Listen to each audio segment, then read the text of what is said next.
Hello A&P students, this is Mr. Becker here to talk about the structures of the forebrain and the midbrain that we can find in several of our brain models. So we're going to start with the corpus callosum being shown right here, and then directly behind that we have the fornix right here. Sitting in between the fornix and the corpus callosum is the septum pellucidum, a lucid wall that is going to separate the lateral ventricles from each other. Sitting in the middle of our diencephalon, we have the thalamus located right here. There's a set of thalamic nuclei on the right side and then a set of thalamic nuclei on the left side of the brain. And this little structure sitting in the center here is the bridge between those two thalamic nuclei. This is the interthalamic adhesion.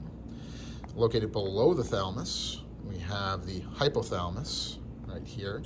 And located behind the thalamus, we have the pineal gland located right here.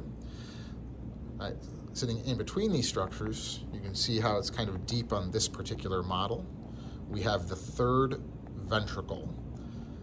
The third ventricle is going to circulate cerebrospinal fluid, and sitting in our third ventricle here on this model, we can see the choroid plexus of the third ventricle right here.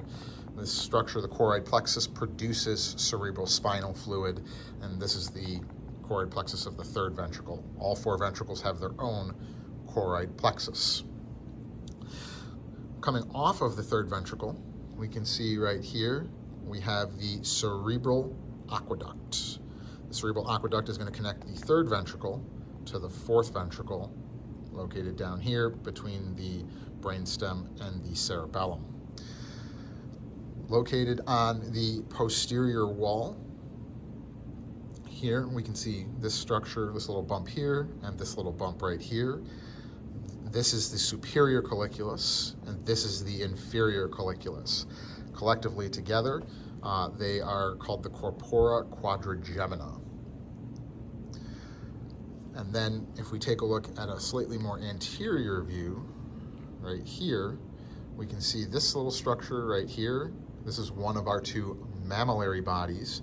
And then just outside of that, we have the cerebral peduncles. The cerebral peduncles.